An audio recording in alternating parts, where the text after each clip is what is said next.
Hello बच्चों, let's read the question. The question says three identical spheres of mass m each are placed at the corner of an equilateral triangle of side 2 meter, taking one of the corner as the origin. The position vector of the center of mass is. तो question में बोला गया है कि एक एक इसे मान लेते हैं ए पॉइंट, इसे मान लेते हैं बी पॉइंट, इसे मान लेते हैं सी पॉइंट। तो जो ए पॉइंट है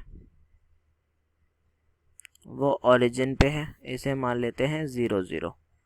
और ये सारे ही एक दूसरे से 2 मीटर की डिस्टेंस पे हैं आपस में।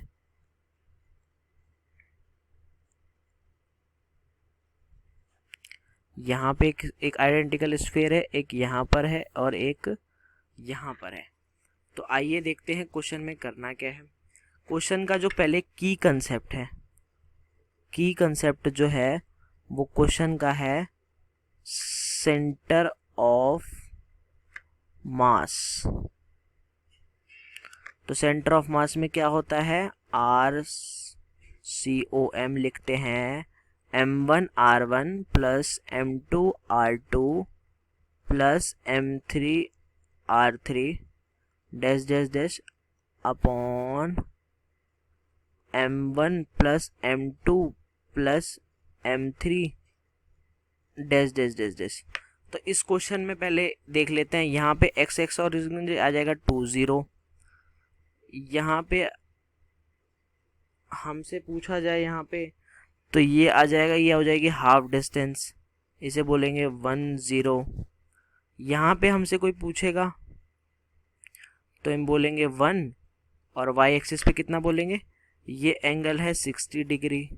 तो मैं लिख सकता हूँ sine 60 degree equal to perpendicular, मतलब अगर x मान लेते हैं इसे x अपॉन 2, तो साइन 60 की वैल्यू कितनी होती है, √3/2 इजकल टू x/2। तो x की वैल्यू कितनी आई गई, √3। तो हमारा y एक्सिस में कोऑर्डिनेट की तरह क्या आ गया, √3। तो आइए सॉल्व करते हैं इसे। एक बार डायग्राम यहाँ बना लेता हूँ मैं।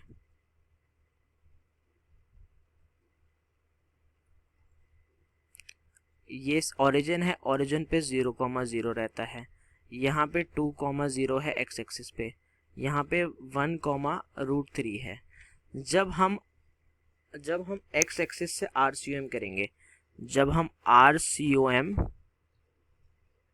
एक्स एक्सिस से करेंगे तो आ जाएगा M1 x1 plus M2 x2 plus M3 x3 upon M1 plus M2 plus M3। तो आइए इसमें वैल्यू डालते हैं। M1 कितना है, M1 हमें सारे आइडेंटिकल स्फीयर दिए हुए हैं तो M को M ही मान लेता हूँ। X कितना डिस्टेंस है ओरिजिन पे, 0। M2 हमारे पास कितना है, जो यहाँ पे इसे यहाँ पे ये फर्स्ट स्फीयर, ये सेकेंड स्फीयर, ये है थर्ड स्फीयर। तो M2 को भी M ही मान लेता हूँ मैं, सारे आइडेंटिकल है।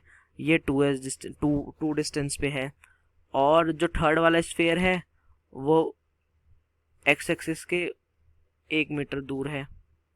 तो टोटल कितना है, इसे मैं लिख दूं M, सारे M1 equal to M2 equal to M3 equal to M, इसको मैं सबको M मान लेता हूँ तो इसको मैं डायरेक्ट लिख दूं 3M। तो ये कितना हो जाएगा, 3M अपॉन 3M। तो M से M कैंसिल, ये आ जाएगा x कोऑर्डिनेट आ जाएगा 1। अब देखते हैं YCM कितना आ जाए, M1 Y1 plus M2 Y2 plus M3 Y3 upon M1 plus M2 plus M3। तो YCM में वैल्यू जब डालेंगे ये हो जाएगी, M की वैल्यू आ जाएगी 0 प्लस x एक्सिस पे भी M की वैल्यू कितनी आएगी, 0 प्लस y कोऑर्डिनेट पे M की वैल्यू M√3 अपॉन 3M। तो कितनी आ जाएगी y एक्सिस पे, YCOM कितना आएगा, सिर्फ जो इस वाले y एक्सिस पे था उसकी वजह से आएगा M√3 अपॉन 3M। तो M से M कैंसिल, ये कितनी आई वैल्यू 1/√3। तो हमारे पास RCM के दो कोऑर्डिनेट आए, एक्स एक्सिस और वाई एक्सिस पे। पहला कितना आया, पहला आया 1 मतलब आई कैप, दूसरा आया जे एक्सिस पे J/√3 कैप। ये हमारा आंसर आया। देखते हैं कौन सा ऑप्शन है ऐसा, I+J√3, ऑप्शन डी हो।